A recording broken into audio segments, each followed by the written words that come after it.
Good afternoon. There we go. Love the enthusiasm. We were also so excited when we were looking at the results of people who are present to see the number of LGBTQ people who are here with us today. We're really excited about that and the opportunity to talk with you, share space and community with you today. We do have a lot of undergraduate students, some graduate students, as well as some administrators. Our hope is to try to adapt and kind of shift things to meet the needs of those of you who are here. But also, as we move through, we want you all to have space and capacity for asking questions, engaging with us. So as we get started, I want to start off with introductions. My name is Amanda Mollett. I'm an assistant professor at the University of Kansas in the higher education program. My research looks at experiences of college students, focusing on outcomes as well as identity, which is kind of how I came to this work. Most of my research is about experiences of LGBTQ queer students, and through engagement experiences working with veteran students, background in student affairs, really thinking about the intersection of those identities. And I was fortunate enough to have some amazing colleagues, part of this team, who can help contribute and expand my lens and perspectives with this work as well. All right, good afternoon, everybody. My name is Josh Kinchin. I use he, him pronouns, and I'm the director for the LGBTQ+ Resources Center at George Mason University, which is just outside of DC in Virginia. I did some of this work already academically as a master's student. I did my thesis on LGBTQ or LGB student identities, because, you know, what's the right kind of thesis? A done thesis, right? So narrow margins, but and really saw that there really was no conversations in the literature about LGBTQ+ student vets. There were some conversations in the mental health world, but not really about identity, community, and belonging. So that's one of the things that we wanted to continue doing, and connecting with these fine folks up here to continue doing that work and being able to really speak way more broadly about what is the actual narrative and conversations among LGBTQ+ student vets. So excited to have this conversation and be here with all of you. And hello, everyone. My name is Ureli Reeve Mendoza, and I'm a fifth-year doctoral student at the University of Iowa. That is how I met Dr. Mollett. I served in the Air Force. I was security forces from 2005 to 2010. My research centers around student veteran experience, primarily women veterans and Latinx veterans. And we didn't mention it, but we're also all varieties of queer, which is also part of what brings us together into this space. So just to give you a little bit of an overview of kind of what we hope to cover, kind of go through today, I wanted to start off, thank you. Technology is not my strong suit, so yet one of the many things that they assist me with. Just wanted to name real briefly about language. Amongst the three of us, we use language differently. For me, I find, especially when I'm wearing a mask, trying to get out like the full LGBTQIAA+ acronym more than once is a lot. So like, I will likely use queer as a broad umbrella term. Others will use different terms. If folks want to get into a conversation about language, as we move through, we certainly can, but please know that we are using some of those interchangeably as we move through.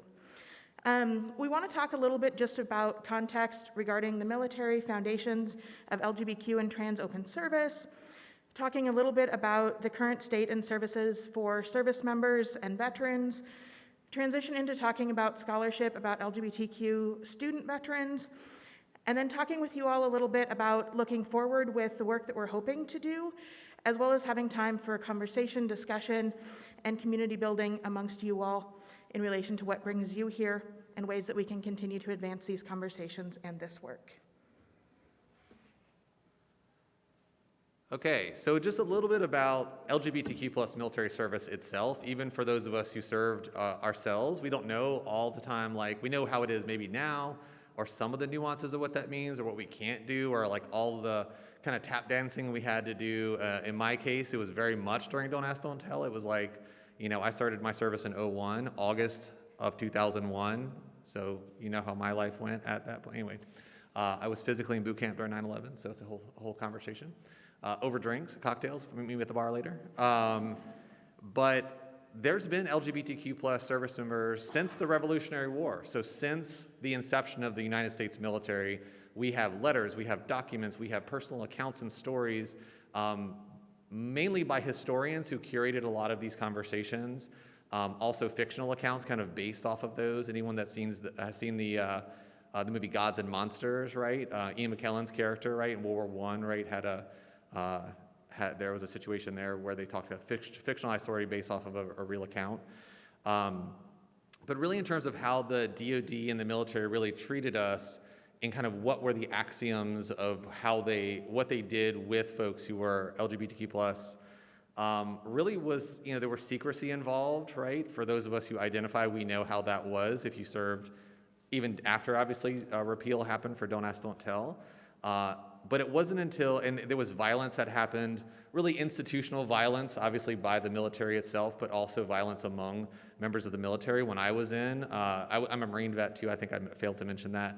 And I was intel, but I was stationed with infantry, so there were certainly very alive urban legends at the very least of other Marines sort of killing each other for even the perception of being gay, right, or queer in some other way.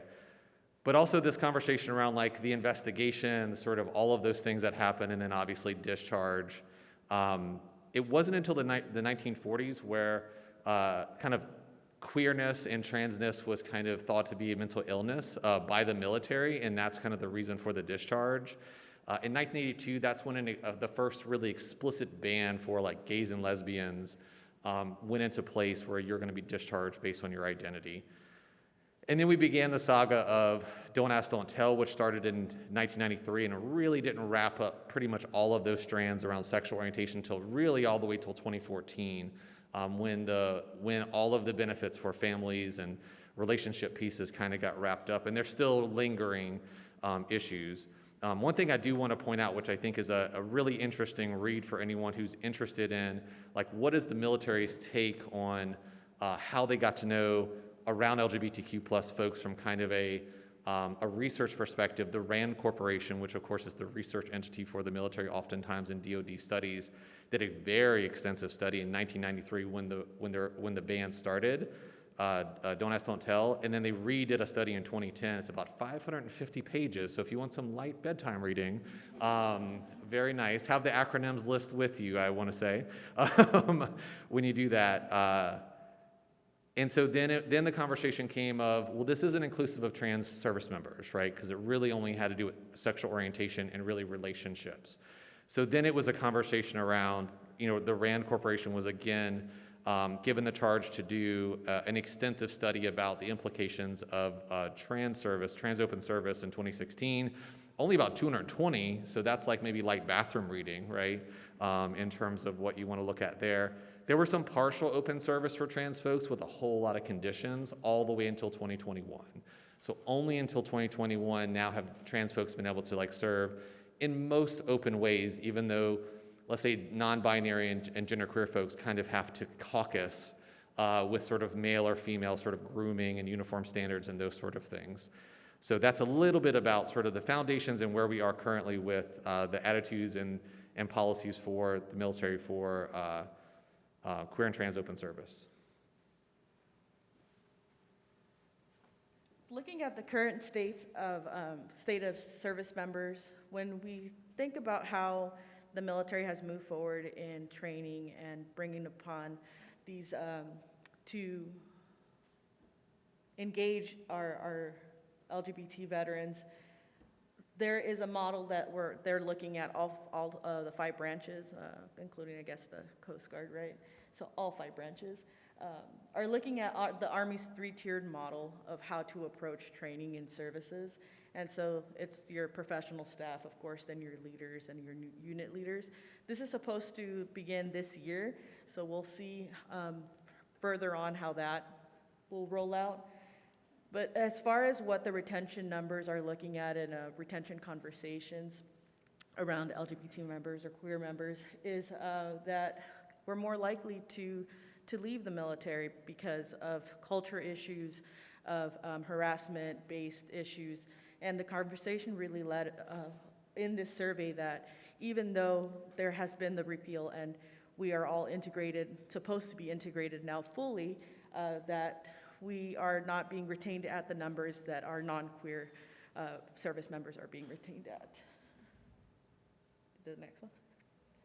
And so for the Veterans Affairs, I mean, I'm not an expert on Veterans Affairs. I did serve on the Women Advisory Committee for the Department of Veterans Affairs. Look out for those. Those are congressionally mandated committees where they open them up for everybody to apply to, and they select 11 members for 3-year commitments. And you can sit on these committees and advise the Secretary of the VA on issues that veterans are facing and how to change those issues. But if you're looking at a discharge due to Don't Ask, Don't Tell, the VA has a pretty extensive website that you can visit, and it gives you step-by-step on how to get a service discharge upgrade. And it says it takes about a year to get a response, but we don't know yet what the outcomes are of that and what the actual success rates are because they don't publish those numbers. The benefit navigation process, do any of you use the VA as your primary healthcare providers? Did you know that they do have a LGBT coordinator at every health facility, and you can request to meet with that person, and then they help advocate for whatever your needs are or any situations. So every VA facility has one, and you can ask your primary care provider for that information. Also, there are other organizations that have been coming up that support LGBT veterans, such as SPARTA and MVA. Connect with those if you're not connected yet. Just one other note about the organizations. The Modern Military Association of America. Has anyone heard of those folks before? No one's heard of them? A couple folks in the back. This is actually, so you might have heard of like OutServe or SLDN, kind of during the repeal kind of stuff going on about really those legal resources for folks to kind of defend themselves and those things. There was also another organization that was really for military partners and like spouses and dependents. They all merged into what is now the Modern Military Association of America. They do help folks who have either characterization of services or reason codes that have to do with your identity to get those as part of an upgrade process, and they work with pro bono law firms. So really great organization there. So the current state of affairs for LGBTQ plus student vets, and again, we're sort of learning, we're sort of growing because there's really not sort of a centralized way to kind of, get to know each other. It's really based on relationships, which we're going to talk about why that's important anyway.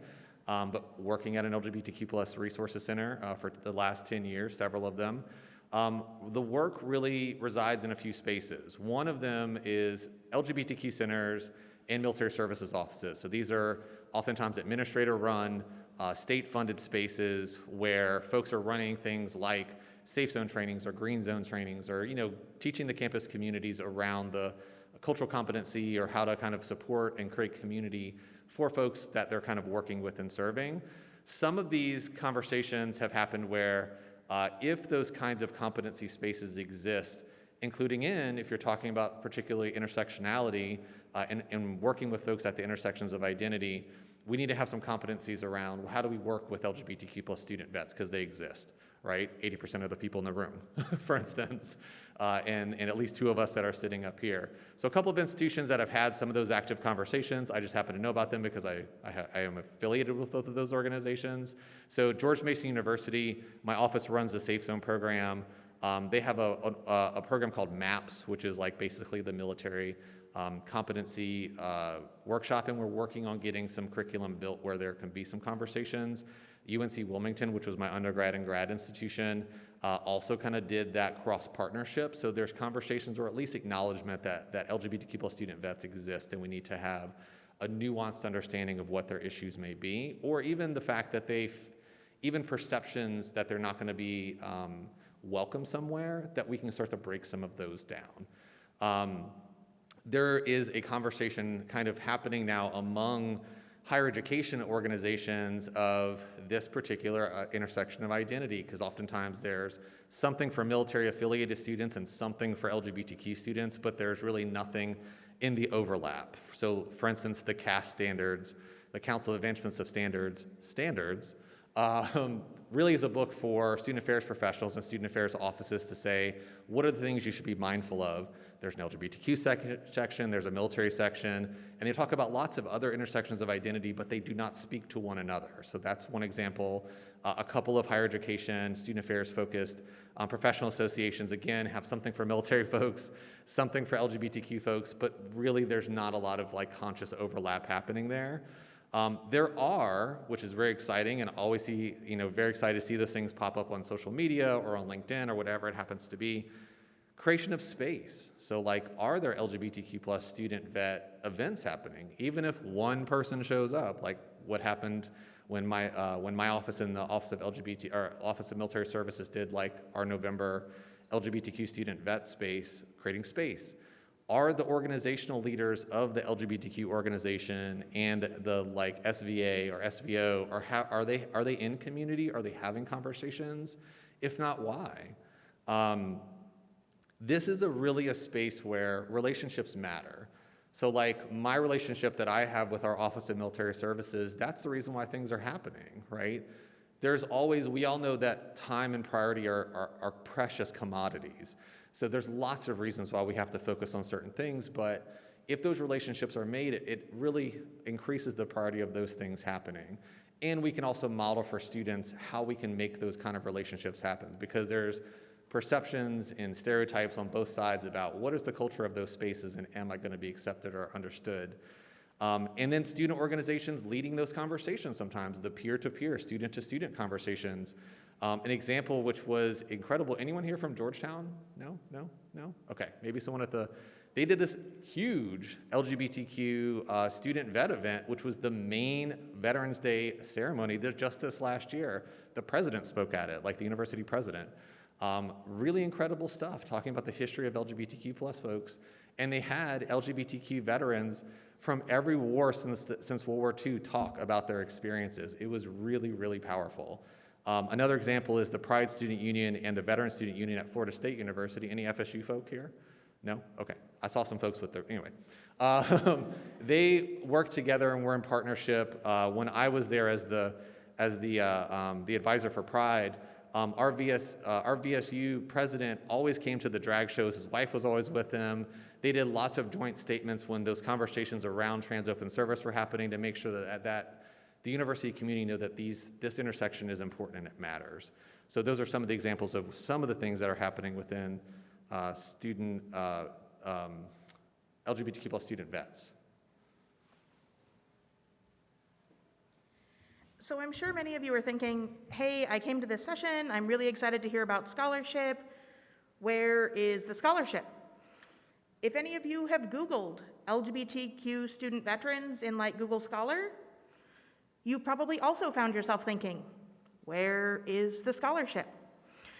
And that's part of what brings us here into our conversation and discussion today, is the scholarship about LGBTQ student veterans is incredibly limited. Like, normally I'm not one to be like, ooh, look at me, but legitimately, like, the three of us are amongst the handful of people who have actually done any of this research or tried to move this conversation forward. From a higher ed perspective, most of the research that was the foundation about higher ed, about how students succeed, what we should do in classrooms, how to create environments, was based on cisgender, heterosexual, affluent white men, which we know doesn't represent our current students. So as we talk about student veterans, as we talk about LGBT students, we know there are folks who are succeeding, but how do we learn more about the ways that we can increase those numbers, expand their experiences, create better developmental opportunities, and really make that positive as students move through that experience? So as we think about some of those different pieces, in higher ed, one of the things that comes up often is we talk a lot more about identity. In higher ed, it's not uncommon now at orientation that everybody goes around and gives their pronouns. That's not an unusual thing to see rainbow flags hanging in dorm windows, to see those types of things, which is often a juxtaposition from previous experiences that veterans have had, where they come to higher ed and all of a sudden it's like, whoa, like, what's happening with these things? What does this look like, and how do I navigate this? Because college is intended as a space for identity exploration for students. And so figuring out what does that look like as people are navigating multiple identities that may or may not seemingly align in ways that people would think about. And part of this, as we talk about LGBT student experiences, research consistently says higher education has oppressive climates for LGBTQ students, and that there are challenges that those students encounter from microaggressions, creating spaces, finding themselves, those things. There's also research that talks about safe spaces. When you do find articles that include LGBT student veterans, oftentimes they're talking about Green Zone and saying like, oh, this program was modeled after Safe Zone. And that's the only mention of LGBT in the article. But with the Safe Zone programs and some of these other things, they're great for LGBT students. But many of the students are in a space of identity exploration that is like hyper-focused on pride. It's like, I want to be rainbow everything, like the only way that I can be gay, like I have to fit with these stereotypes, like everything in my whole life has to be gay all the time. And like anything else from that, like there's not space to just be like, I exist as a full human who also happens to be gay. In a lot of those spaces, that doesn't exist. And a lot of the students come into it thinking that those are like a political space for their advocacy, where they're like, we want to battle all of these institutional things, we want to fight this person microaggressed against me, and not always creating space to say like, hey, let's create learning opportunities to really talk about what this means, how we're engaging, where those spaces don't always give places for people to enter as they are.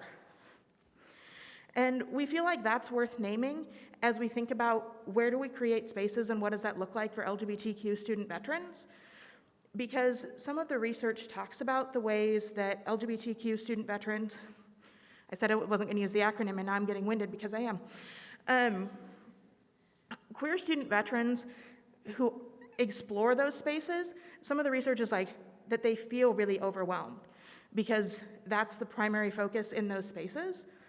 And so the research talks about them feeling like they have bifurcated lives, where it's like, I'm a student veteran over here, I'm queer over here, but how do I manage that? What does that look like? Are there ways to bring that together when both of those spaces don't necessarily support the other? Because with the oftentimes radicalized queer spaces, they also have notions about the military, about veterans.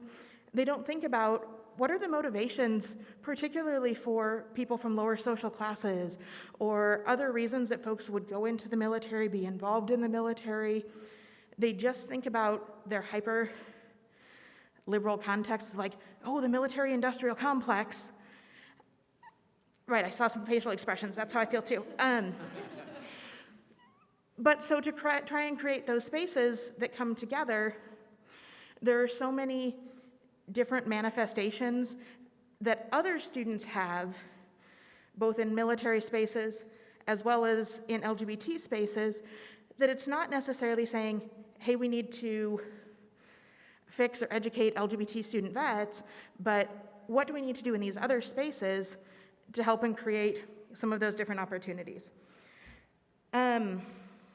So as I talk about research that does exist, of the research that exists, overwhelmingly, like literally I can count it on both hands, including like a May dissertation.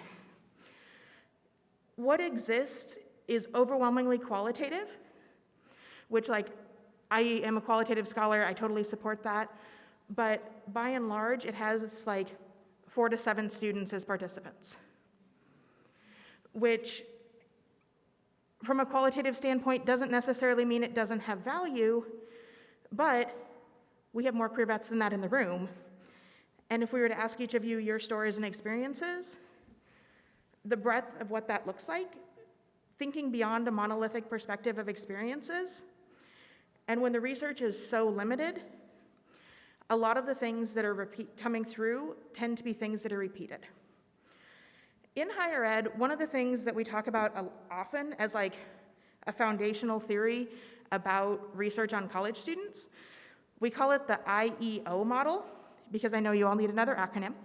And the I starts for inputs. And basically what the model says is the experiences that students have before college influence their outcomes.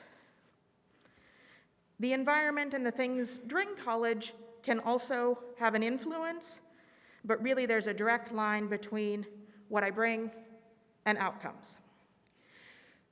And so when we think about that for queer student vets, it's not only what I bring in my background characteristics, if I'm a first-generation student, if I'm a student of color, if I'm from a low-income background, all of those characteristics, but it also includes all of the socialization from the military. And like, I don't know that I need to stand here and give you all a detailed explanation of hypermasculinity and all of the contexts of military socialization. But then when we talk about queer student vets, thinking about the ways that that manifests, one of the things that came out in the research was talking about students navigating disclosure. So like, how do I come out? When should I come out? What does it look like to come out? Can I talk about that with my teachers? Can I talk about that with my friends? How do I do that in my club sports? Everybody tells me I should be involved in all these activities, but how do I manage that? Some of the studies were like, oh yeah, I told people that I was gay and I couldn't believe that they were just totally fine with it, and the conversation just moved on. Because they were expecting a larger response because of that socialization that they brought with them into the college space. And so for me in sharing it, again, it's not saying like, certainly we could have conversations of like, let's talk to people about ways to manage coming out. But even more so, I think it's about how do we have conversations with other people of how can you be supportive and affirming when someone comes out to you? Because we shouldn't put the burden and the onus just on queer students of how do we navigate this. And not that it's necessarily dichotomous, but also for veterans, how do I share my veteran identity in these queer spaces? And how do we educate our queer students to have more nuance, more understanding, more context about student veterans, about the military, so that they can actually be affirming when people come out as a vet? So that student vets don't feel like they're in a place of, I can be queer here, I can be a vet here, but how do I navigate those pieces together? One of the other things that came up, sorry that I'm getting chatty, folks, was talking about identity salience. And really when I say salience, what that simply means is like, how important is this identity to me right now in this particular space? And some students really talked about that in different ways. Students were like, you know what, like, I never need to disclose that I'm a veteran. People don't need to know that, it doesn't come up. But I have a boyfriend, and so when I'm with my boyfriend, as a man, they're like, that's something that I need to disclose, so that's much more important in my identity at this time. Other students said, no, I'm a veteran. Like, that is the most important. I don't talk to people about my sexual orientation. But again, the breadth of those experiences, right now, the research that we have is drawing from like a little over a dozen. But thinking about what does that mean for queer vets of color? What does that mean for people who are navigating other intersections of identity? From a perspective of student success, not only are you getting a degree, are you getting grades, are you graduating, but are you having an affirming experience? How are things with mental health? The limited research talks about, particularly for trans, genderqueer, and non-binary folks, which have a much higher percentage in the military than within the general US population, that mental health experiences, they have a much higher likelihood of having mental health symptoms. So what other things can we do within the environment that helps people to have a more positive experience, not just getting to graduation, but as they're navigating and working through all of those pieces? The other quick thing that I will add in here, talking about university services, folks talked about a variety of different institutional services from a variety of different lenses, both of things that were helpful and things that weren't. I already talked pretty lengthy about LGBTQ centers, where folks were like, that really wasn't a space where I felt comfortable, by and large. In the study that I did with Ureli, we did have one participant who was like, the campus LGBT center is like way too much, but through the VA, there's an LGBT group and it's phenomenal and we're in parades and we do these things and I'm like all about it here, but on campus this doesn't work. For me, I think that's really fascinating of like, how is higher education so far behind the VA with the services that we're providing for these students? Like, as we think about alcohol and drug support, research on queer people talks about how a lot of the like AA and some of those programs aren't affirming for queer people because of the intersection of identity and religion that's so built into some of those programs.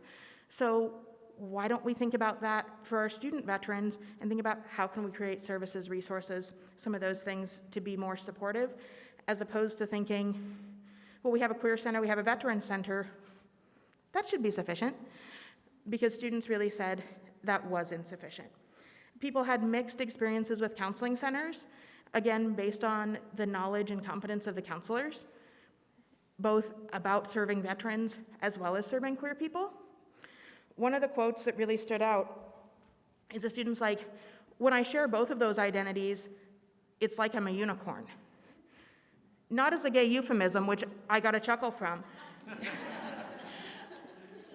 but from the sense that people don't think that queer vets exist. So they say that, and then suddenly people are like, what? And then the student was in a position where they felt like they needed to validate that identity with both of those, and how can I coexist, and what does this mean? As opposed to just being like, oh, this is who I am. It was like, so grab yourself some popcorn, like, which again is an unfair position to put students in. And so thinking about the ways that we're providing training and different support services and things of that nature. I keep saying it the last thing, but this really truly is the last thing.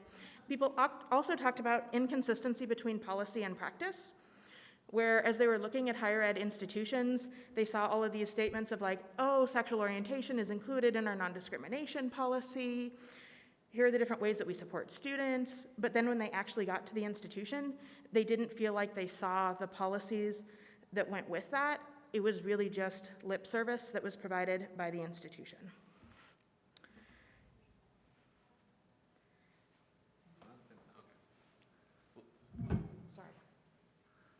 Okay, so in the study that I did with James DeVita at UNC Wilmington, we came out with some of our outcomes similar to what Amanda was saying. We had a very small sample size. We also included, we had 4 student vets and we had 3 university administrators. And among those university administrators, 2 worked with military affiliated folks directly and 1 worked with LGBTQ students directly.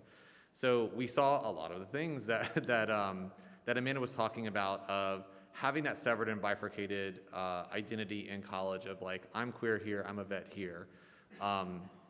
That sexuality was not expressed and it was kind of hidden, and that it was stifled in, like, sexuality was stifled in college because they were getting their benefits from the VA or from the Veterans Office, and there really wasn't an LGBTQ center at the institutions that those students were at and talked about. And they did have a positive view of the repeal and the post Don't Ask, Don't Tell military. That actually happened in 2014. Our study didn't get published till 2018. So it was only a few years after repeal, and kind of based on that timeline I showed you earlier, kind of the full breadth of someone being able to have a relationship and being able to have all of the kind of equal, at least most of the equal sort of benefits of anyone else that would be in the military. Some of the other things that came out of that conversation was, is it showing? Okay, great. Sorry, I have like 2 screens, they're not connected. Okay, great. So some of the recommendations that came from the scholarship, both my scholarship and some of the scholarship that's happened prior, is there needs to be dedicated resource centers on campus. These places are the nexus of support for those communities that they serve. Like we know, if you look at even scholarship around multicultural affairs offices or offices that are supporting communities of color, supporting students that are undocumented or documented or TPS, if those places don't exist, there's not full-time people doing that work. Oftentimes, there's not really a lot of elevation of those conversations or those issues. Also, even based on the conversations that we had, we need folks that are better trained in those places to be those nexus of connection and the reality that's happening. And even working through some of the pieces around what Amanda was saying earlier of how do you coach students who are not affiliated with kind of the other side of the conversation about those misconceptions and those notions, like the queer, trans, and non-binary students I worked with that are particularly radicalized and are finding their kind of critical lens and their voice for maybe the very first time, particularly our queer, trans, and non-binary people of color, particularly our queer, trans, non-binary, undocumented, documented TPS students, these folks who are multiply marginalized, and they're really critical of systems for really, really, really important reasons, and they kind of paint student vets with this really broad brush of like their sense of imperialistic sort of military-industrial complex versus the reasons why the vast majority of enlisted and a handful of officers go into the military as a path out of poverty, out of violence, the access to good medical care, the access to education, all of those reasons. Similarly, on the military side of things of like, I want to make fun of this acronym. You're going to make fun of an acronym, and you're going to say like the alphabet soup, I can't keep track. Really? You are going to make fun of the acronym. Okay. Or it's like, queer, trans, non-binary, I can't keep track of all of it. So you can understand the difference between like enlisted, NCO, commissioned officer, warrant officer, in all of these different MOSs and pay grades and all of these. You understand nuance, but you're just not willing to kind of translate that to another community that you don't understand. But you want them to know what being a senior chief means, right? What being an E8 means versus being what the rank means, and then every single branch of difference and all of those different things. And how is being a queer and trans person of color different from being a white queer and trans person? What's the difference between being in the Air Force and in the Marine Corps? It's different. It's very different. So there are cultural norms among all of these, and having professionals who can kind of do that translation work makes a huge difference on college campuses. Again, talking about those CAS standards, we need the things that institutions are using for external and internal reviews to show like this should be a standard that we're holding all institutions accountable for so we can create these spaces. Training military leaders, and there's even in higher education, in things like RTC and service academies, these folks who are educators, but they're also military folks, war college, all of those pieces. You can use things like Safe Zone and Allies programs to be part of that, but there has to be some nuanced conversation. Nuance is the word of the day. And then also, and this is what Ureli was talking about earlier, and I'm so glad it's happening now, already existing senior enlisted and commissioned officers and warrant officers, all of these organizational leaders, without leadership change, it doesn't matter like what else is happening, especially in a super hierarchical organization like the military, right? So these were some of the biggest outcomes of what we're seeing and what are some of the recommendations that we're kind of finding and hoping that we're going to get higher ed so they can catch up to the VA and the DoD. Those words came out of my mouth, right? So that's kind of where we're at as we stand right now. So thank you all for the ways that you all have listened. We're moving rapidly towards the conversation and engagement and questions portion. But part of why we're here is we're excited to expand the research that exists. We want to be able to amplify the stories that we have because, sure, I was able to stand and talk for 20 minutes about what we know, but I also know that that's like this much, like barely the tip of the iceberg of the realities of students' experiences. We don't know anything about students at community colleges, students in virtual environments, students who are queer and have families. So many different contexts that really help to amplify and explain the breadth of experiences of queer student veterans. The knowledge about trans student veterans, like, it doesn't exist. And so that's really where we're coming forward, both to say, hey, if you all have an interest in participating, we would totally love to have you as part of our study. On the buttons, there's a little QR code to an interest survey. If you know other LGBTQ student vets, and you can be like, hey, we would love to have you participate. As a side note, you do get a $50 Amazon gift card for hanging out and talking to us for an hour. But with that, we really want to share the stories of LGBTQ student veterans. We want people, I often feel like a unicorn, but we don't want queer student vets to feel like a unicorn that nobody knows that they exist. We want to be able to make that visible so that folks can say, oh, let's think about this. Not only for student vets, but as we engage this, what other opportunities does it create for thinking about how we shift culture, how we change the ways that higher education exists for queer student vets and other students? Like, as we engage this, our hope is that it makes a difference not only for current students, future queer student vets, but other students as we continue to move forward. So really what we're doing is a qualitative study. Part of being here is hoping to engage with more people so that we can get the word out, so that we can have more than 7 participants, and to really be able to diversify what we know and share those experiences. Folks who participate will have a 60 to 90 minute conversation with us, depends how chatty you are, because clearly none of us like to talk at all. And then if folks want to do a second interview to share more, you certainly can. Or if you just want to do a second interview because you want $100, we can get behind either of those. And we're hoping to be able to come back to SVA to share and say, hey, this is what we learned. This is what your community was able to share, so that we can continue to share that and amplify that with folks. Aside from saying, please, please, please talk with us, the other thing that we wanted was an opportunity to hear, what do you all want to know? We created research questions. We thought about hey, these are the things that we think are interesting, but as queer vets, as people who work with queer vets, what would you like to know? What would you like other people to know?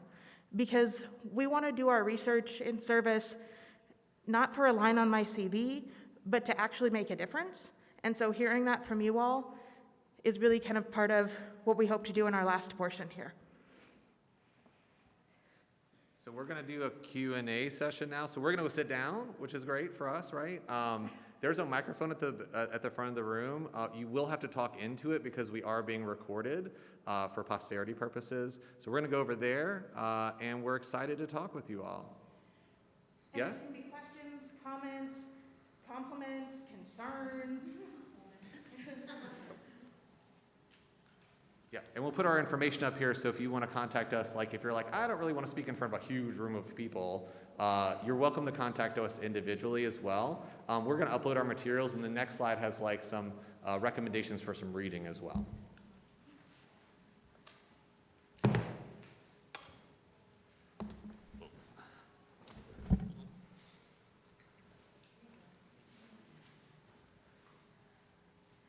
Hello, my name is Tia from Clemson University, and I just had a quick question. First off, presentation was amazing. I've learned a lot more. I'm a queer student veteran, and I've learned more about student veterans here and queer student veterans and their experience than I thought possible, honestly. So y'all did an amazing job. But one thing that I'm kind of wondering and been looking for advice on is how would y'all recommend starting to implement these kinds of programs where there are other student veterans who may fit the traditional idea of a veteran, who may be resistant or may have preconceived notions and not want this to happen? Hi, Tia. Thanks for asking a question. It's not intimidating at all to come all the way up to the front to ask so I appreciate you. Proud. So I think from my perspective, I would say, kind of like I did in a jokey fashion up here, really I think make it feel compelling to them of you actually do know how to make this switch and understand what this is about. You understand nuance, you understand structure, you understand that there's nuance within communities. And oftentimes it's a situation where they're well, even if they're already I'm supportive, but I don't want to say the wrong thing. And it's well, let's have a little conversation about, well, why do you want to be engaged and why do you want to be in community and what do you want that from someone else too? Also, one of the things that I think is really powerful and important, and this is an easy thing to remember, is they're if they particularly like, well, I wouldn't care if blah, blah, blah, blah, I wouldn't da, da, da, da, da. That's the golden rule. What's the golden rule? Treat others the way that you want to be treated. What a self-centric way to think about the world. One of the things by one of my colleagues, I don't know where he coined it from, but it's called the platinum rule. Treat other people the way that they want to be treated.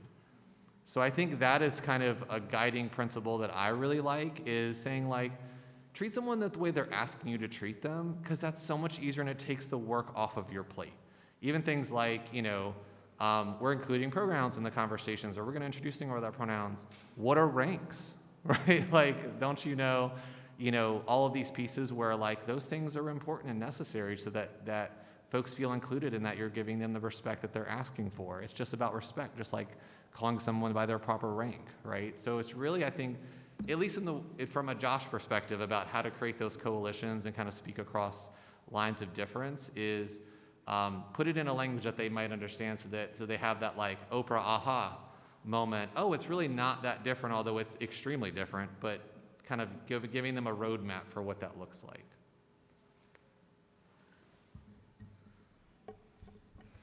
The other thing that I would say is, like, as we were going through our presentation today and thinking about how do we put this together, that was one of our questions of, like, this is my first SVA. I'm like, who will be present in the room? So if you notice, we started with, let's talk about the military context, let's discuss the RAND report that says how queer service members and trans service members are helpful, to really kind of frame some of those pieces. Like in your introduction questionnaire, when we were asking about identities, we had a really interesting conversation because if you recall, your options were like, I am queer or I support queer people. And we were like, well, what if there's somebody that falls outside of that? And we were like, but our hope is that we are creating allies, that we are building coalitions within this space. And so we added to, I support LGBT people and am excited to learn. To give that openness to continue growth, but also still saying like, we want people to be invested and engage that coalition building. So thinking through some of the process as well as content of how you're doing things and approaching those pieces as well.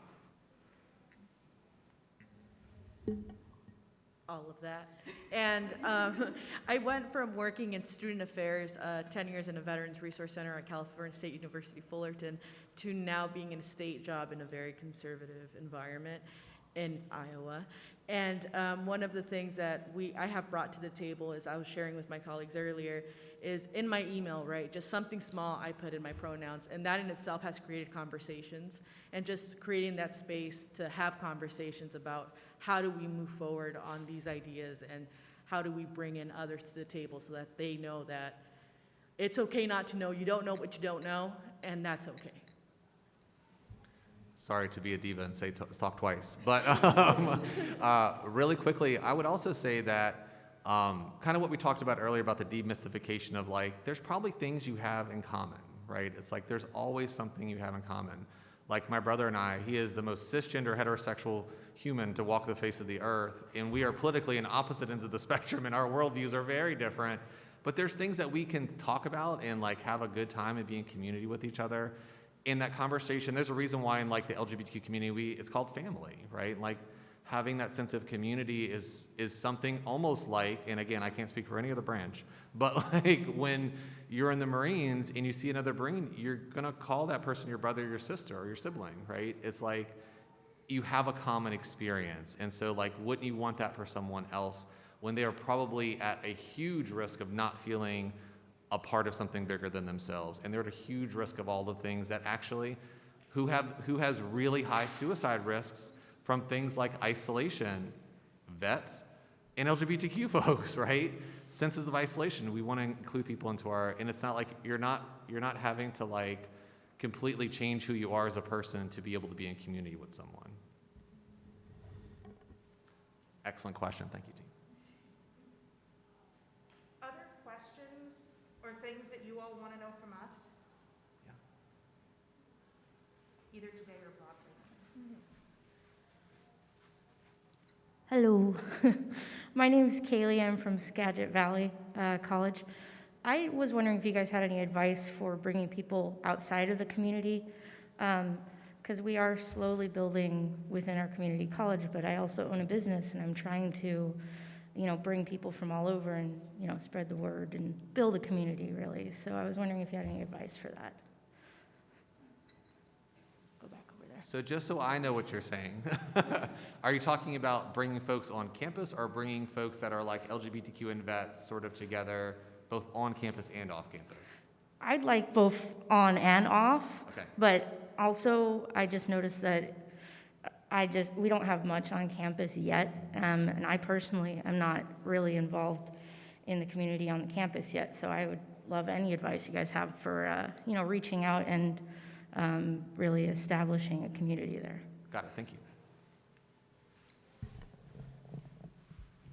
Apparently, I've been voluntold. I think there are a variety of different pieces. Like from a campus space and perspective, I think that space matters.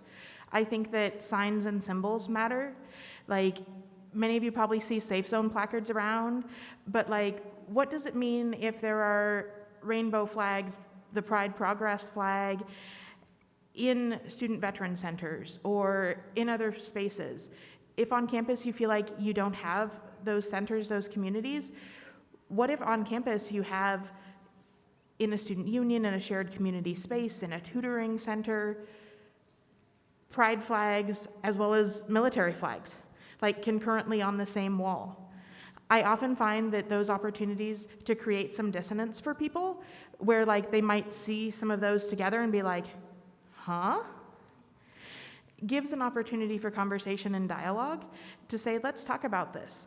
Or Josh talked about some programming opportunities earlier that I think could be useful, depending on services that you have on campus, creating like counseling groups where people can come together to have conversations about particular topics, identity-based groups, some of those things can be helpful. I feel like peer-led groups and spaces, like if you know some students who would be interested. I keep joking about the unicorn, but I think from a sense of feeling isolated and alone, having some other students just to say, hey, we're gonna get together and have a study group of queer vets, or even either or if you need to, could really be useful to help students to feel like, oh, I'm not the only one. Because nobody likes to be the only one. Do you have community thoughts? So I would say, and actually I was hoping you really was going to say something about the VA, but sometimes so I won't say too much then. So I'm going to leave the VA for you, Rayleigh. But I think that, I'll speak really briefly because I think community outreach is not necessarily my kind of wheelhouse, but some of that is how do we connect, maybe a broader conversation of how do we connect folks with elders? Because I think a lot of folks, like the exploratory study I did to know that working with trans vets in a kind of a time-limited research space, like a master's thesis, trans identity, there's so much nuance there, it needs its own study, right? And that was by talking to a trans elder who had been in the Air Force in like the 60s. And so what are the conversations happening on campus where, are there already organizations like OLLI, right, the Oshner Lifelong Learning Institute, where maybe there's already elders present and like they know somebody, there might already be LGBTQ elders in this space, that then there's already a university connection where you can kind of flow into what's going on. Chamber of Commerce sometimes can have some of those things. We know there's some Rotary Club. So some of the organizations that sort of serve elders or folks that are like significantly older than a traditional college age folk can sometimes be a throughway to some of those conversations. So when speaking about like veterans in general, we know that the research shows that what veterans want is a space, right? It's space for them to just be in community, and that is consistent among all the other vets within like different identities. And so one thing that you can do is reach out to the local vet center, which should be pretty local depending on where you live regionally, and they'll have groups within their own vet center that meet, whether it's women veterans, combat veterans, Vietnam veterans. So they have those type of groups that you can then invite onto campus as well to continue to bridge that divide amongst veterans. And those counselors within those vet centers will know an array of people and have their own connections. So that's just a good place to start. Sorry that we all keep doing the double mic thing. Something that comes to mind to me thinking about both of these questions is the idea of interest convergence. So thinking about, like, as you think about the community, in what ways could it be beneficial to the community? So not only thinking how is it beneficial for our students, but what does that mean for the community? Whether that's, if you were to do a study group, to talk to the community and say, hey, if you want to host this at a coffee shop, that would be great, because if I host this at your coffee shop, maybe those students will continue to frequent your coffee shop. Or thinking about some of those other pieces of not only how does this help us, but as we think about how change happens, oftentimes it's because it's mutually beneficial. So trying to think through not only what does this do for us, but also whether it's for other students, for the community, in some of those other spaces, to really build those coalitions in ways that can hopefully be longstanding beyond the specific initiative that you're focused on.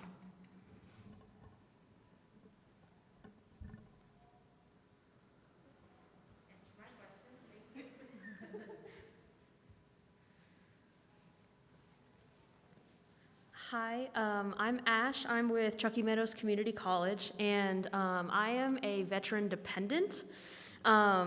I know that the veteran dependent community is pretty small. There's not a whole lot of us, especially in big colleges. And a lot of times we aren't included in spaces that veterans frequent, and we aren't often included in spaces where queer veterans frequent. So I have a couple of questions for you guys that kind of work in tandem with each other. First of all, have you guys done research on veteran dependents in LGBTQ spaces? And how do you think we could go about reaching out to queer veteran dependents and including them in these safe spaces where, you know, we feel kind of disconnected with the veteran community and even often a little disconnected with the LGBTQ community as well? I know that this is an emerging area of literature as well. When, in my experience back in California, we had a lot of student veterans dependents, especially now that veterans are able to transfer their benefits. And with a lot of the VA benefits, if you're 100% disabled, you can get all, like, Chapter 35, all these different veteran benefits. And what was created there was a space just like a group. It started with the women veterans group, and then the men were like, we want our own group too. So then they created their own group, and then a couple of dependents were like, well, we want our own group too. And it was just a day of the week where they all got together and talked. And our director was really supportive of that. So that's where it began. I think that the research hasn't been focused as it has its own nuances, as they say here next to us, but I know that we only have a couple of minutes, so I'll defer to my colleagues here. I think all I would add is I think even like language is really important. So, and again, it's about who you're talking. Specificity is important, right? And I think that I like our Office of Military Services, right, really works very, very broadly with dependents and spouses and partners. Sometimes when like we use the word veteran, like there is exclusion just like built right into the conversation as you sort of are really noting there. And when we do things like programs and conversations, are we just thinking about folks who are like current service members, veterans? Like even if you look at our piece here, we were really inclusive of making sure that everyone knew, like we want to make sure like even if you say veteran, that means a lot of things. That could mean a lot of things. So I think it's like if we want to make sure that folks are saying like, we want to say military connected or military affiliated, and you want to say in parentheses somewhere like dependent spouses, you know, are also welcome or whatever it happens to be to dispel some of that stuff. So that's what I'll say because we're really strong on that. I'm going to talk quickly. What I will say is that I wrote this down in like all caps with like exclamation points and stars of like, next research project. So with that, I will say genuinely thank you. Like, thank you for naming that. Because those are the types of things that we hope to get from being here, from being in community, from folks saying like, hey, this is an oversight. Because our interest in doing this work is to be able to expand that, again, not just for us, but truly for you all. So thank you for that. Please take buttons. If you want to participate, we would love to talk with you. If you know other people, if you're like, hey, I didn't want to run all the way up to the microphone and have a conversation, but I would love to know X, feel free to email us, let us know, grab us throughout sessions. Thank you all for being here. Thank you for the work that you do, and I hope that folks have a fabulous rest of your session.